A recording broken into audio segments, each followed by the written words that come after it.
Hai, masih bersama saya Mr. Z bicara. Tentu saja bicara tentang kebenaran berdasarkan fakta, data, dan realita. Saat ini ya, isu yang paling panas adalah gugatan cerai Baim Wong terhadap Paula Verhoeven, disertai dengan tuntutan hak asuh anak. Beberapa kali saya mendengar pengacara Baim Wong mengatakan bahwa inti dari persoalan ini adalah gugatan cerai Baim Wong kepada Paula Verhoeven dan hak asuh anak. Bahkan sang pengacara juga mengatakan bahwa anak-anak mereka katanya lebih nyaman kepada bapaknya. Itu katanya. Dan sepertinya apa yang diucapkan oleh pengacara ini adalah untuk meyakinkan Baim Wong. Ya, kita tahu sendiri.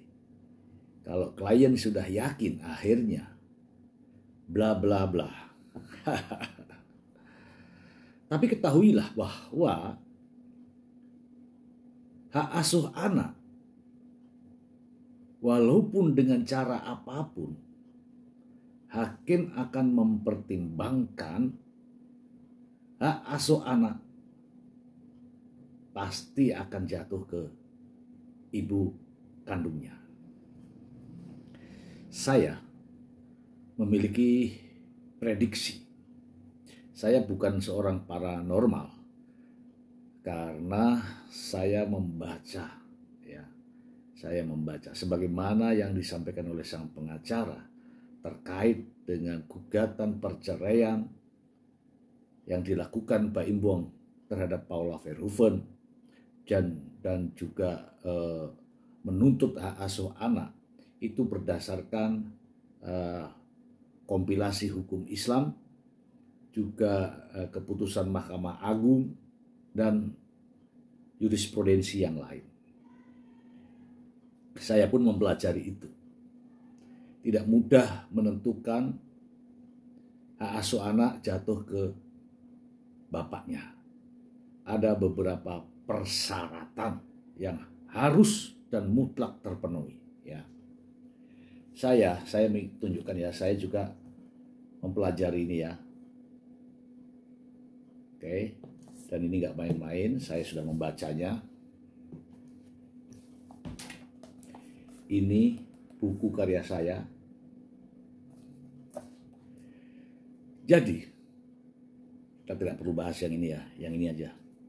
Jadi saya memiliki prediksi terkait dengan apa yang akan menjadi keputusan hakim karena ini adalah keyakinan hakim.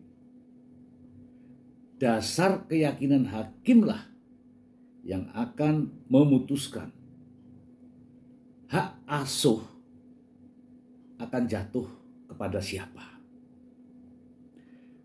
Saya sudah uraikan di sebelumnya ya, di video sebelumnya bahwa usaha keras, perjuangan keras saat ini dilakukan oleh pihak Baim Wong dengan segala cara, dengan berbagai daya upaya, dengan mengungkapkan dalil-dalilnya, ya, juga disertai dengan tudingan bahwa Paula Verhoeven selingkuh. Itu adalah upaya untuk mendapatkan hak asuh. Itu upaya. Tapi ini prediksi saya. Prediksi saya bukan hanya sekedar angan-angan, tapi ilmiah, ya. Saya akan membacakan kepada Anda ya tentang hak asuh anak.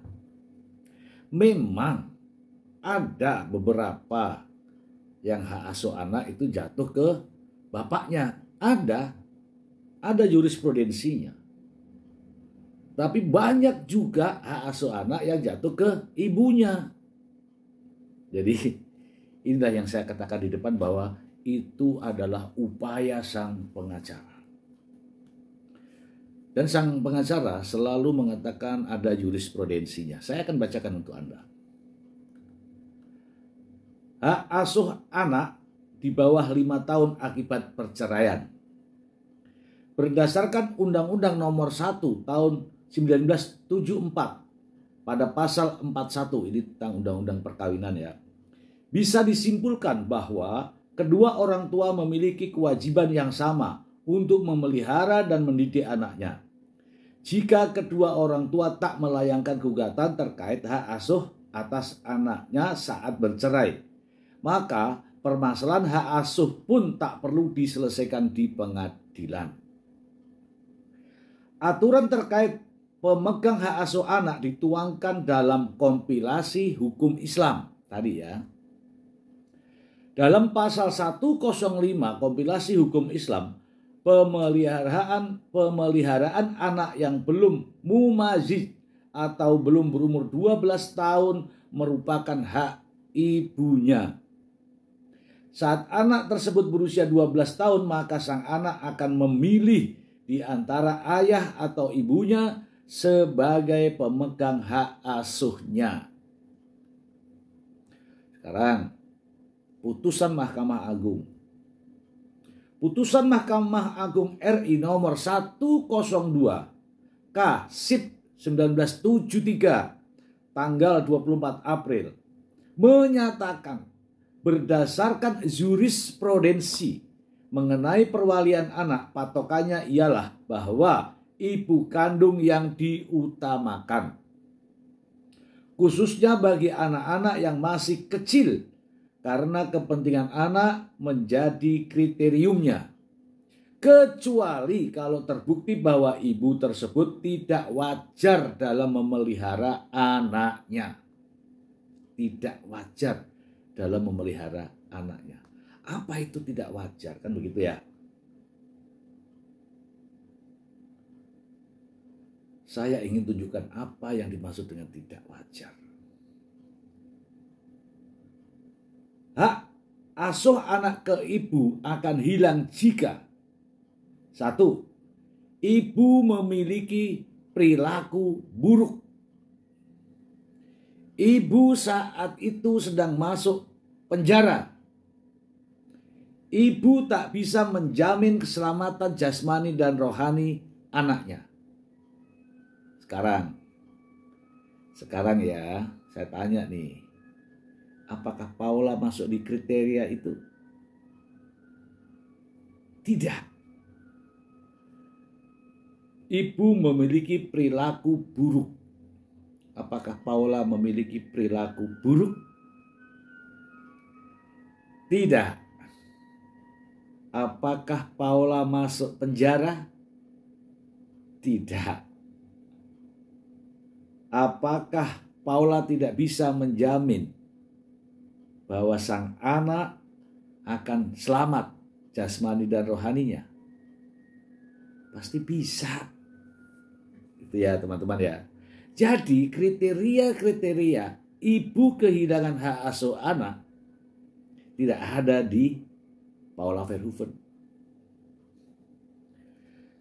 Saya akan perlihatkan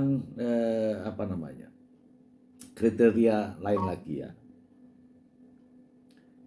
terkait dengan adanya hilangnya hak asuh anak dari ibunya. Hilangnya hak asuh anak dari ibunya.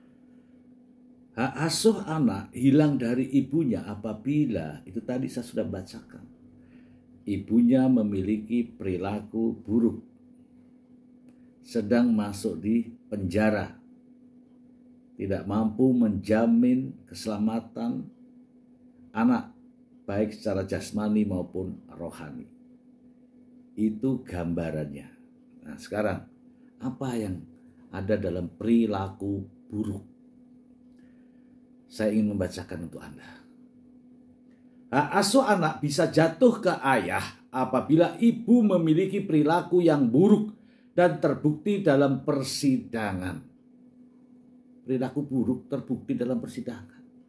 Perilaku buruk yang dimaksud misalnya sering berjudi, sering mabuk-mabukan, sering berbuat kasar, emosional ya, tak terkendali, stres, gangguan kejiwaan, psikologis dan sebagainya. Apakah itu masuk di kriteria Paula Verhoeven? Tidak. Oke. Untuk mendapatkan hak asuh anak, ayah harus mengajukan permohonan kepada pengadilan dan disertai dengan alasan-alasan yang kuat. Ayah juga harus menunjukkan bahwa ia dapat menyediakan lingkungan yang stabil dan kondusif untuk pertumbuhan anak dan perkembangan anak. Oke, itu yang konon disampaikan oleh sang pengacara, bahwa ayah bisa menyediakan ini, menyediakan itu untuk perkembangan anak. Itu kalau sudah gugur dari hak asuh anaknya ibunya. Kalau ibunya kriterianya mampu, walaupun sang ayah menyediakan segala fasilitas yang dipamerkan di pengadilan, yang ditunjukkan di pengadilan, tidak akan mampu. Hakim pastilah akan mempertimbangkan tiga hal tadi. Tiga hal tadi diantaranya adalah ibu berperilaku buruk, sedang menjalani hukuman, tidak mampu memberikan perlindungan jasmani dan rohani. Paula Verhoeven tidak masuk dalam kriteria itu.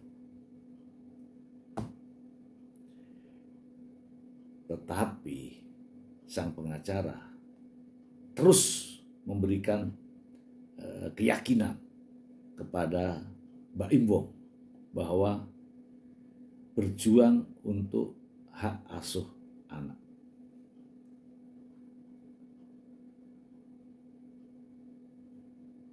Tidak mudah ya, tidak mudah seorang ayah ingin mendominasi terkait dengan hak asuh anak, hak pemeliharaan terhadap anak. Karena sejatinya ya dalam putusan manapun, hak asuh anak terhadap anak yang masih di bawah umur, apalagi ini masih balita ini anak-anak Pak Im Wong ini. Jadi keputusannya saya yakin akan jatuh kepada ibunya. Kalau nantinya keputusannya jatuh ke bapaknya, sementara 1, 2, 3 syarat tadi Paula tidak sedang dalam tidak memiliki perilaku buruk, tidak sedang dalam penjara, tidak mampu secara finansial. Kalau pertimbangan itu hakim kesampingkan, maka ini tidak fair, gitu ya, itu tidak fair. Tetapi ya sesungguhnya asuh anak ini jatuh kepada siapapun tidak ada masalah. Tetapi karena sang pengacara selalu mengatakan, selalu memberi harapan, selalu memberikan keyakinan kepada Mbak Im Wong, maka ini yang saya sampaikan. Yaitu sah-sah saja, itu kan usaha daripada sang pengacara mendapatkan keyakinan dari Mbak Im Wong. Karena tahu sendiri ya, namanya juga pengacara ya kan, yang penting ada fulus. Ini saya memberikan saran kepada Paula Verhoeven. Mbak Paula itu diam saja di rumah, keputusannya itu loh akan jatuh hak asuhnya ini kepada Mbak Paula. Iya kan? Iya dong. Pertama, tidak ada Mbak Paula Verhoeven itu berperilaku buruk, minum-minuman keras, suka berjudi, depresi, berteriak-teriak, selalu emosi tak terkendali. Enggak ada. Mbak Paula dalam kondisi di penjara, tidak ada. Mbak Paula kekurangan finansial, nggak ada. Jadi syarat itu tidak cukup, ya toh, untuk menghilangkan hak asuh dari Paula Verhoeven.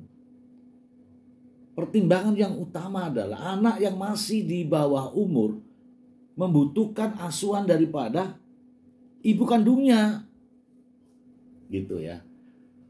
Oke, itu argumen yang dibuat selalu ya, ini selalu dan sering ya. Nanti juga mungkin saya bisa tayangkan itu. Selalu mengatakan hak asuh anak, hak asuh anak, hak asuh anak, itu sang pengacara. Selalu berdasarkan jurisprudensi, berdasarkan perma, ya, peraturan Mahkamah Agung dan sebagainya dan sebagainya. Ini tadi saya sudah bacakan. Beberapa faktor yang dipertimbangkan dalam pemberian hak asuh anak kepada ayah antara lain kemampuan finansial, kondisi emosional dan psikologis lingkungan rumah, hubungan antara ayah dan anak. Pasangan yang bercerai tetap memiliki kewajiban terhadap anak seperti mengasuh, memelihara, mendidik dan melindungi anak, menumbuh kembangkan anak sesuai dengan kemampuan bakat dan minatnya, mencegah terjadinya perkawinan pada usia anak, memberikan pendidikan berkarakter dan penanaman nilai budi pekerti kepada anak. Menanamkan pendidikan karakter dan penanaman nilai budi pekerti kepada anak. Kalau ini aku nggak yakin, ya nggak yakin bahwa Mbak Imong bisa melakukan pendidikan karakter dan penanaman nilai budi pekerti kepada anak. Iyalah, dia bergaul dengan wanita-wanita yang bukan istrinya, itu salah satu. Kalau itu dilihat sama anaknya, duh, papa kok begitu? Kan begitu. Itu salah satu pertimbangan. Justru hak asuh anak tepat kalau jatuh kepada ibunya. Pertimbangannya, coba lihat mana ada hal yang negatif yang kita lihat sekarang ya, ada pada diri Paula. Tidak ada. Suaranya, cara ngomongnya, tingkah lakunya, ucapannya,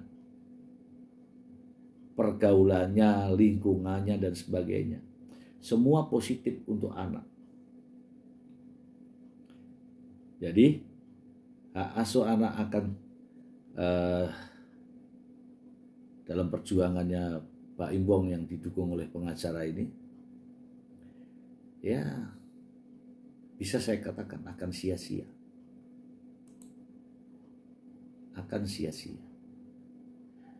Masalahnya itu tadi, ada 3 faktor. Kemudian ada isu menghembuskan tudingan yang selalu dibesar-besarkan terkait dengan narasi Paula Verhoeven selingkuh. Itu salah satu yang dibangun untuk syarat yang tadi. Ibu memiliki perilaku buruk. Perilaku buruk, diantaranya itu selingkuh itu. Nah, kalau tuduhan selingkuh, saya yakin tidak mampu untuk membuktikan itu. Kalau selingkuh itu, dia bisa laporkan ke polisi, kemudian polisi ada proses penyidikannya, ada bukti penerimaan laporan dan sebagainya, itu bisa. Kalau tidak dilaporkan terus bilang selingkuh, buktinya apa? Nah, kalau memang selingkuh tidak dilaporkan ke pihak yang berwajib, sementara itu melanggar undang-undang, melanggar pasal 284 KUHP tentang perzinahan. Kalau tidak dilaporkan ke polisi artinya apa?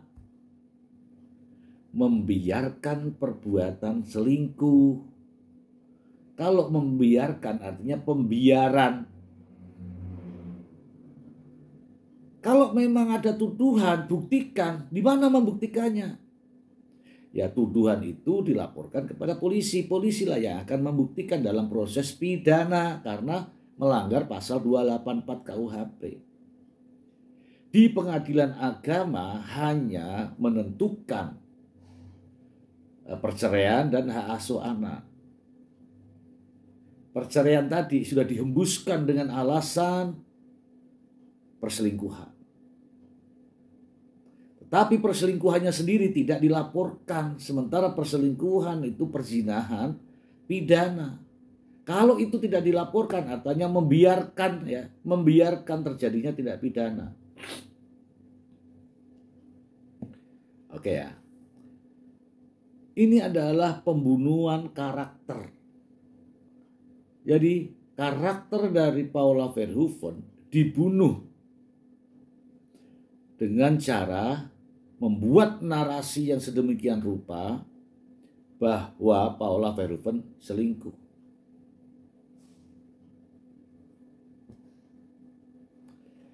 Bahkan ya, Paula Verhoeven sendiri sudah menyatakan bahwa tuduhan tentang perselingkuhan itu tidak benar.